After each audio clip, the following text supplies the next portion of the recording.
मिरज येथील फडके क्लासेसचे संचालक डॉक्टर प्राध्यापक रवींद्र फडके व त्यांचे कुटुंबीय हे विश्व बंधुत्व मूल्याचे आचरण करण्यासाठी गेली 35 वर्ष रमजान महिन्यात 27वा रोजा पाळतात। यावर्षी हा बडा रोजा रविवारी 7 एप्रिल रोजी येत आहे। हिंदूच्या अनेक धार्मिक सणांमध्ये इतर धर्मियांचा उत्स्फूर्त सहभाग व्हावा व इतर धर्मियांच्या सणांमध्ये हिंदूंचा सहभाग व्हावा व धार्मिक सलोखा व विश्वबंधुत्वाची संकल्पना ही तरुणांच्या मनात रुजावी यासाठी रवींद्र फडके सातत्याने कार्य करत असतात।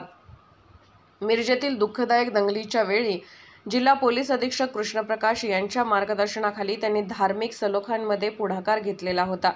रोजा सोडण्यासाठी फडके क्लासेसचे आजी-माजी विद्यार्थी फडके सरांना आनंदाने बोलत असतात।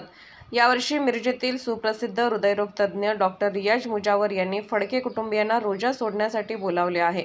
मिरजमध्ये कोपऱ्यात ओम क्रॉस व चांद यांचे एकत्रित चिन्ह दिसते। ही फडके क्लासेसची देण आहे। त्यांच्या आचरणांचे अनेक जण अनुकरण करत असतात। जीवनमूल्य तरुणांच्यात रुजवीत यासाठी हा एक लोकशिक्षणाचा भाग आहे असे ते आवर्जून सांगतात।